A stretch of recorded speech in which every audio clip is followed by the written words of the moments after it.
I believe that the U.S.-China trade over the last 40 years has been hugely beneficial, both for China and the United States. China's rise has scared the U.S. Now they're protectionist. Not a good idea. You know, the U.S. might press them to take a side, but if they stick together as 700 million, they can say, don't push us to take a side. We're friends with China. We want to be friends with the United States. We don't want to choose sides. Well, China has been maintaining GDP around 5% in the past few years. What do you oversee China's economy and its contribution to the whole world economy growth? China is not only very dynamic, it's the main trading partner of most of the world, but it's also technologically extraordinarily dynamic, and this is very, very important.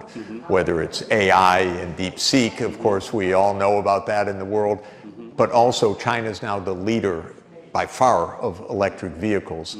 China is going to be the leader of the new robotics generation, the humanoid robots that are coming. China is the leader of renewable energy technologies. China is the leader in fourth generation nuclear power. The point is, these are the technologies that are needed all over the world for the green transformation, for climate safety, and for the digital transformation. So in my view, China's playing a role not only as a world major economy, of course, but also as a technological leader. What do you foresee for going on trade war, right, tariff war? Do you think that harms global growth? That harms both bilateral relationship between, U.S. to Canada, U.S. to Mexico, particularly U.S. to China? What do you foresee the effect of this trade war? I think, unfortunately, Trump believes in protectionism. I don't. I'm an economist. I believe in open trade, open markets, mutual gain. I believe that the U.S.-China trade over the last 40 years has been hugely beneficial, both for China and the United States. But I do believe that Trump is a protectionist, and he's likely to pursue this course. What does it mean for China? It means that the rest of the world, China and the rest of the world, should say, okay, if the U.S. wants to be protectionist and isolate itself, that's one thing, but we are going to continue our open trade policy.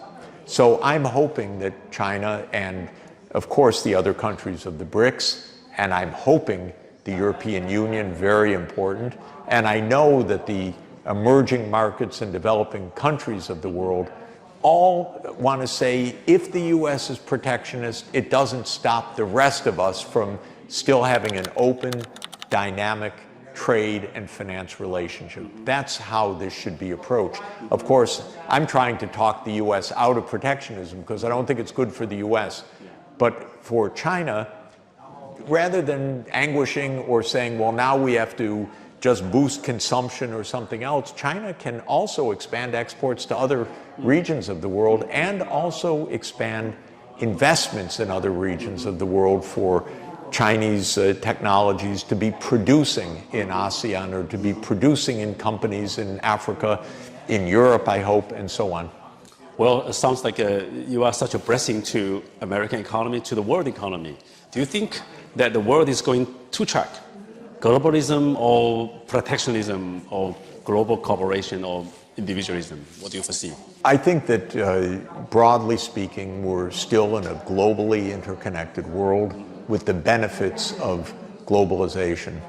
The United States has lost its nerve a little bit. China's rise has scared the U.S. Now they're protectionist. Not a good idea. I hope that the United States returns to normal openness, with more confidence and yes, go out and compete, make business, but don't be protectionist. This is what I'm hoping. But I do believe that most of the world wants an open economy and trading system and cooperation. I should add that I'm a very big fan of the Belt and Road Initiative, because the Belt and Road Initiative brings technology, trade, jobs, finance all together to expand the world economy.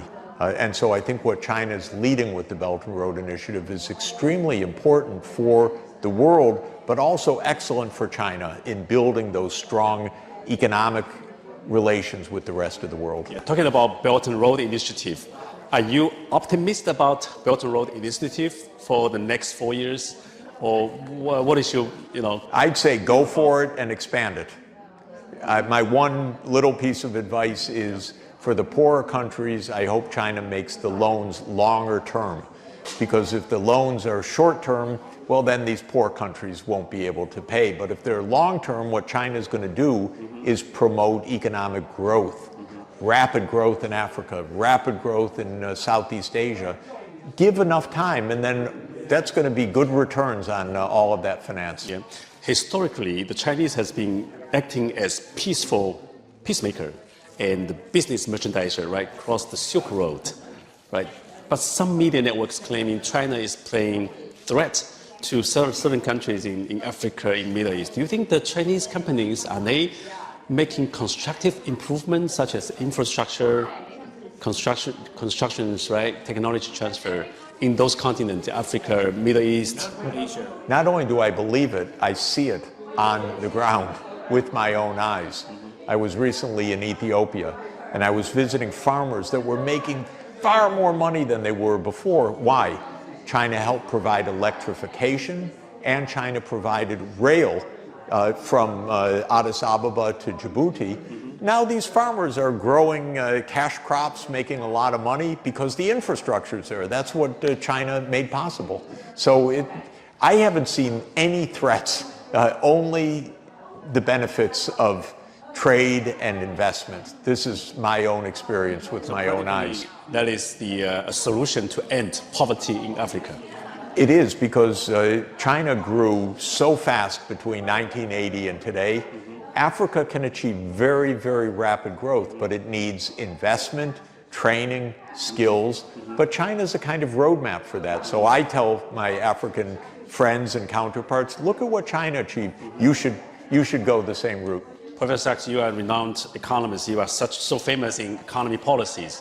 What do you want to suggest Chinese leaders? What do they need to do to continue to make economy better, to contribute to global economy?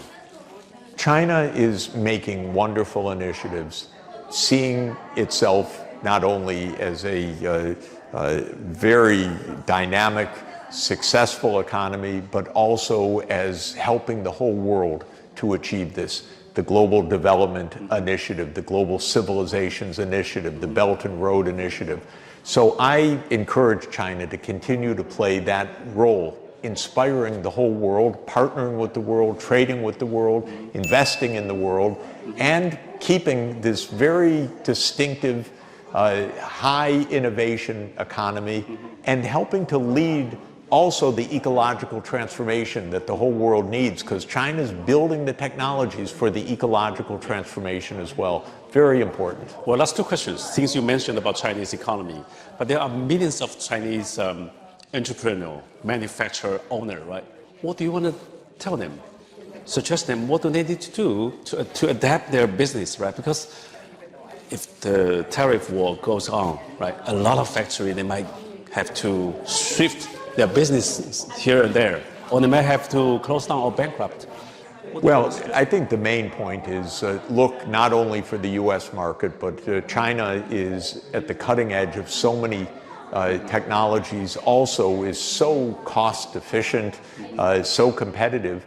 There's markets in Africa, there's markets in ASEAN, there's markets in Central Asia, all over the world. So don't, if you're being hit by the U.S., okay, change to another direction. Well, since you mentioned, I really enjoy your comments about ASEAN, Southeast Asian Economic Zone. I want to ask you, what is their role in the next 5-10 years? How important are they? Are they more important than ever between the U.S. and China, the Pacific region? The ASEAN countries, the 10 countries of Southeast Asia, are 700 million people and a very dynamic economy.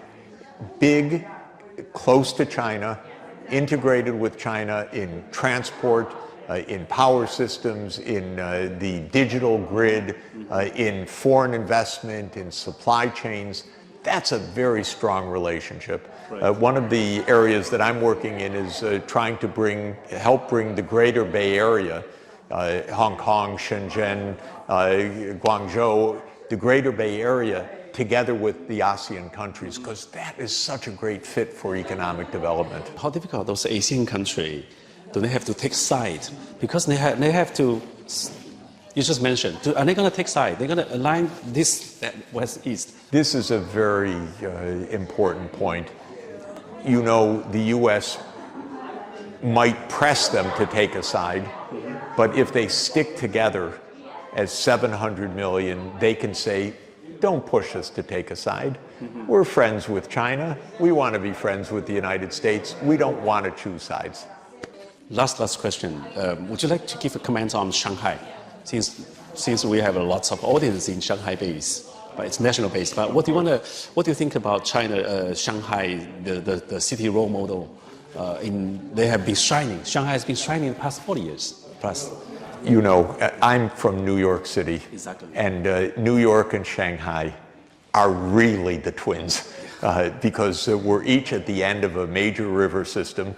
We're each the great commercial, financial, industrial hub in the history of our respective countries. So I go to Shanghai often and I love it. And it's, of course, a dynamic, remarkable place. And I've seen before my own eyes in the last 30 years the extraordinary development. Do you think the inter-railroad from Shanghai, from Harbin, all the way to go through Thailand, Malaysia, Singapore, do you foresee this is going to achieve in the near future? Well, you know, I ride China's fast rail. It's reached 50,000 kilometers now. In the United States, I don't think we have 1 kilometer of real fast rail yet. So I think that China makes remarkable infrastructure. So everything's possible.